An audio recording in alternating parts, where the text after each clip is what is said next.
페페 아빠입니다. 또 이제 오늘은 특강 네 번째인데 짧고 굵은 영상이 될 것 같습니다. 또 특히나 이런 질문들이 굉장히 많으십니다. 이 민코인 불장은 불장인데 거래소는 어떻게 써야 되나요? 어디 쓰는 게 좋나요? 그래서 보통은 이제 한국에서는 바이낸스나 바이비트나 아니면 비트겟 같은 것들 많이 쓰시죠. 물론 거기도 좋아요. 근데 이제 굳이 티어를 나눠드리면 제가 일단은 나눠 보겠습니다. 거기 바이낸스 같은 경우에는 이제 물량이나 이런 것들이 좀 이제 수월하게 받쳐져 있어가지고 뭐 5억이나 10억 이상들 그런 금액들을 굴리기에는 굉장히 좋습니다. 근데 거기 바이낸스까지 간다는 민코인은 사실상 이제 메이저급 민코인이죠. 근데 그 밑에 애들을 발굴을 하는 게 이제 퀀텀 점프를 하려면 그런 거밖에 없죠. 뭐 덱스, 프리세일, 뭐 런치패드 막 이런 것들. 이미 와이프 코인이나 막 이런 코인들 있죠. 메인급 되는 코인들은 페페 코인이나 이런 애들은 이미 처음부터 덱스에서 시작을 했습니다. 덱스에서. 제가 페페를 먼저 간단하게 보여드릴 텐데 이건 아마 엄청나게 마케팅이 되지 않을까라고 생각을 합니다. 자, 이렇게 덱스 거래소 유니스왑에서 거래가 된다고 말씀드렸잖아요. 그래서 여기 일봉을 보시면 작년에 이더리움 언스테이킹 되고 나서부터 처음에 유동성이 공급이 시작이 되었던 이 시기, 이때 시작을 했어요. 이때 요 밑에, 그러니까 시작은 덱스였다는 겁니다. 그러면 이 상승률이 얼마인 줄 아신가요? 지금 아마 8,500만 배가 넘었을걸요? 8,500만 배 맞나? 850만 배인가? 어쨌든 그런 것들이 이제 마케팅 요소들로 이제 사용이 될 거라고 예상이 됩니다. 엄청난 재료들이죠. 그래서 이제 중앙화 거래소에서 이미 가격들이 몸집들이 키워져서 올라갔던 것들을 보고서 뒤늦게 진입을 합니다. 최고점에. 그러면 어떻게 되냐면 손실을 보겠죠. 손실을 보다 보니까 보통은 여기에서 두 가지가 갈려요. 손실을 좀 맨징해야겠다, 만회해야지 하면서 다른 것들을 눈여겨보는데, 원래였으면은 그렇게 눈을 돌리는 게 선물 거래입니다. 선물로 뭐 숏도 치고 레버리지도 끌어와가지고 이렇게 하고서 손실을 맨징하자. 근데 이번에는 다릅니다. 선물이 아니고 아마 덱스가 될 것 같습니다.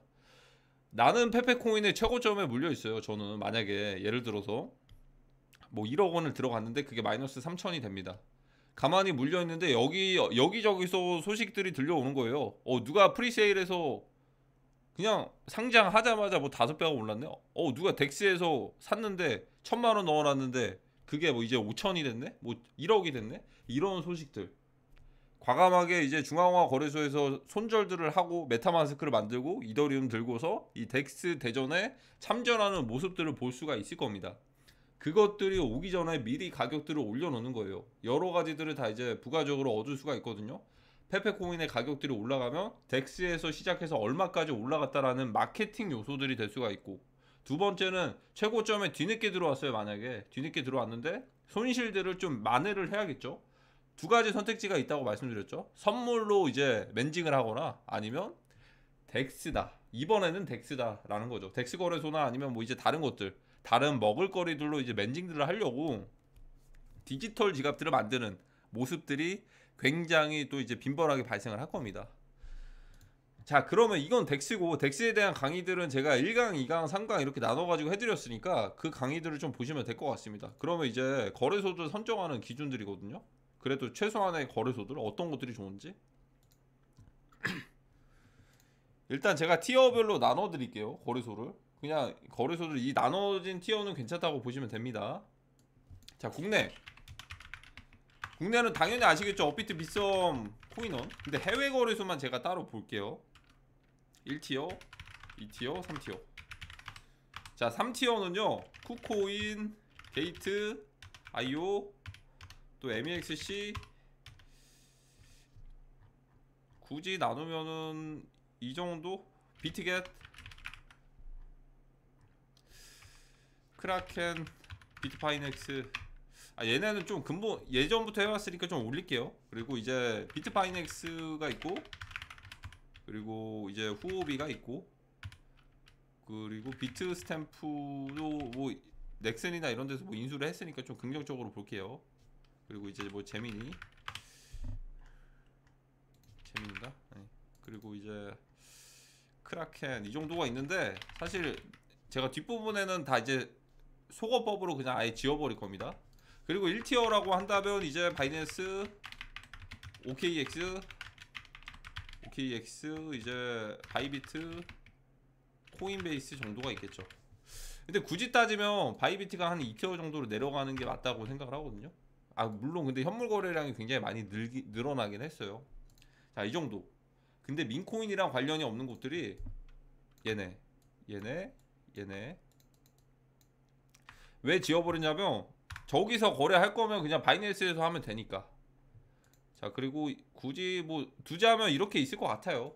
1티어 바이낸스 OKX 코인베이스, 2티어 바이비트 후오비, 3티어 쿠코인 게이트 MXC 비트겟. 저는 이 중에서 굳이 민코인을 따지면 이 두 거래소.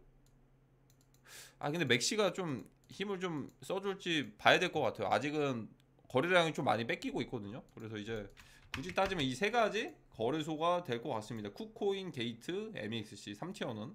그러니까 이게 티어별로 올라가면서 시가총액이나 체급들이 높아지는 경향들을 볼 수가 있으실 겁니다. 앞으로. 그리고 이제 후오비 거치고 바이비트 이 순서대로. 그리고 바이낸스, OKX, 코인베이스. 자, 이 중에서 메이저급 거래소는 사실 이제 바이낸스에 있는 게 OKX에는 웬만하면 있어요. 코인베이스는 뭐 한국인들은 못 쓰니까 이 둘 중에 거래소들 하나를 쓰시면 됩니다. 둘 중에. 근데 이제 좀 특이한 게 터보라든지 뭐 AI 도지라든지 이런 코인들이 최근에 급등들을 했잖아요. 그런 것들은 바이낸스에는 없어요. 그래서 굳이 뭐 발굴을 더 한다면 바이낸스에 있는 건 OKX에도 있거든요. 뭐 예를 들어 도지시바 같은 뭐 페페 같은 것들은 이미 있으니까 굳이 쓴다면 OKX 쓰시는 거 좀 저는 추천을 드립니다. 어차피 둘 다 있는 것들이 있으니까. 그리고 이티어는 바이비트 후오비인데 여기 둘 중에서 고른다면 요즘 후오비가 좀 뜨는 것 같아요. 후오비가 좀 뜨는 것 같은데 후오비가 좀 더 낫지 않을까라고 생각을 합니다. 바이비트는 선물 거래소니까. 아 근데 바이비트도 요즘 현물 그냥 다 가입을 해두는 게 좋죠. 솔직히 이게 뭐 나눠가지고 그게 아니고 그냥 바이낸스 다 가입을 해두세요. 다 가입을 해두시고 또 언제 어디에서 뭔가 좀 옮겨가면서 보따리 하는 식으로 이제 옮겨가면서 할 줄 모르니까. 그리고 쿠코인과 게이트, MEXC 이 거래소들은 그냥 다 가입을 해두시는 게 좋은 것 같아요. 뭐 나중에 가가지고 KYC 나중에 뒤늦게 하잖아요. 굉장히 귀찮습니다. 미리 가입들을 해두시고 그리고 OTP까지 준비들을 해두세요. 이 거래소들은 민코인에 굉장히 큰 수혜들을 볼 겁니다. 제가 이렇게 나열해둔 거래소들 나머지 거래소는 솔직히 좀 객관적으로 봤을 때 해외 거래소 중에서는 굳이 뭐 끌리는 데가 없습니다. 이 거래소들 정말 기본 강의가 될 것 같은데 그러면 이 거래소들에서 어떤 것들을 또 이제 좀 눈여겨서 보고 뭐 대응들을 해야 될지 이런 것들도 굉장히 중요하겠죠. 근데 그거는 다음 영상 때 오도록 하겠습니다. 왜냐하면 이번 영상은 거래소들 티어만 분류를 하더라도 이해가 되실 거예요. 지금 코인판이 어떤 식으로 돌아가는지. 그러니까 이 아래에서 위의 순서대로 이렇게 올라가는 식의 상장들을 기대를 할 수도 있고, 왜냐하면 유동성에 대한 확보가 최종적으로 바이낸스랑 OKX 아니면 코인베이스에서 그 활발하게 좀 진행이 되기 때문에. 그래서 이 정도. 그래서 이 얘네들 거래소도 이 거래소들은 이제 기본적으로 다 가입들을 해주시면 될 것 같습니다.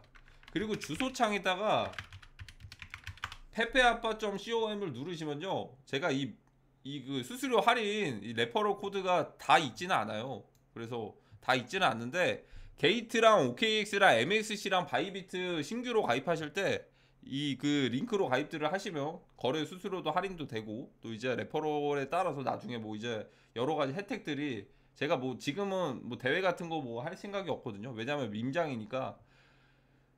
이왕이면 가입하실 거면 페페 아빠 걸로 가입을 하시면 또 이제 좋을 것 같습니다. 그래서 이제 다른 것도 후오비나 이런 데도 한번 좀 제가 문의를 해볼게요. 후오비도 요즘 많이 뜨고 있더라고요. 쿠코인도 마찬가지고 후오비가 예전에 후오비 그냥 거래량이 아예 없었거든요. 예전에 후오비는. 그러니까 후오비가 요즘에 거래량이 굉장히 많아요. 후오비도 그렇고 쿠코인도 그렇고. 근데 이제 쿠코인에 있는 게 후오비에도 있고 후오비에 있는 게 게이트에도 있는데, 근데 제가 게이트가 왜 좀 좋게 보는 게 뭐냐면요,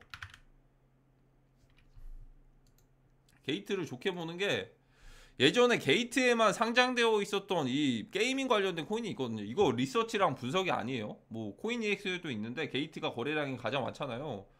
저는 좀 이상한 게 진짜 다 매겨주는구나 이런 생각을 했어요. 0.5원에서 거의 200배가 올랐거든요. 0.5원에서 1월 달부터 째려봤었는데 200배가 올렸어요. 그러니까 중앙화 거래소에서도 이런 사례들을 만들어내는 게 게이트다. 게이트는 필수로 먹을거리들이 앞으로 많을 겁니다. 굳이 만약에 아까 나눠드렸던 3티어 거래소를 제가 구분을 했잖아요. 이 사례가 게이트에서도 나왔어요. 그러니까 이게 게이트에만 있는 애가 이런 식으로 올려가지고 떠먹여 준다는 건 단순히 그냥 개미 털기를 하는 목적의 거래소가 아니라고 생각을 합니다. 정말 이런 불장들이나 이런 것들, 이것도 어떻게 보면 밈처럼 그냥 이제 뭐 게이밍 관련된 그런 건데, 이것뿐만 아니고 다른 것들도 정말 다양하게 많거든요. 게이트가 그리고 최근에 빗썸이 그 뭐죠, 트래블을 허용됐다는 소식들을 전달을 받았어요. 그래서 이제 게이트랑 뭐 쿠코인이나 이런 것들 다 가입을 해두시되 아마 게이트랑 뭐 이런 쪽에서 좀 좋은 것들이 나오지 않을까. 민코인 불장일 때 좀 초창기에 이제 덱스 거래 상장하고 게이트 상장하면은 굉장히 좋은 순서로 가지 않을까라고 생각을 합니다. 게이트의 전체 볼륨이나 이런 것들도 사실 굉장히 지금 다른 민코인들이랑 비교를 했을 때 많아요. 은근히 많습니다. 여기가. 그러니까 이게 맥시랑 같은 비슷한 포지션인데 온체인 데이터 이렇게 좀 이제 대놓고 공개적으로 이제 자산들이 이렇게 있다라고 밝혀놨잖아요. 4조가 넘게 있어요. 4조가 비트랑 이더랑 이런 것들만 해도 이거 밝혀놓은 곳들이 많이 없거든요. 맥시도 밝혀놨고 뭐 바이낸스나 이런 데는 당연히 밝혀놨고 이런데 이 중에서 거래량이 은근히 많이 나와요. 민코인들이 보이시죠? 상위권에 다 밈이에요. 시바이누, 플로키, 페페 밑에 도지, 렛, 뭐 도지 와이프, 미로, 뭐 봉크, 뭐 지부도 이것도 밈인가요? 뭐 웬도 있고 스타넷도 있고, 스타넷은 밈은 아니죠. 뭐 베이비 도지도 있고, 베이비 도지가 상위권에 있다는 게 좀 정말 경이롭습니다. 그리고 이제 이 코프이누, 코크이는가요? 코프이는가요? 그 이제 아발란체 계열이죠. 그리고 피플, 민코인, 그리고 이제 픽셀은 아니고 여기까지. 어쨌든 민코인들이 굉장히 상위권에 있죠. 그래서 이 거래가 굉장히 활발한 곳이 게이트도 좋고 뭐 다른 것도 OKX도 기본적으로 뚫어 두셔야 되고, 덱스에서 기본은 뭐죠? 메타마스크들을 이제 익숙하게 아실 거라고 생각을 합니다. 메타마스크는 기본이고, 그렇더라도 이제 다른 곳들 거래소들에서 먹을거리들이 굉장히 많이 나올 겁니다. 그래서 기본적인 것들 이렇게 좀 준비들을 해두시면 좋을 것 같습니다. 그러면 이번 영상은 여기까지 하도록 하겠습니다. 감사합니다.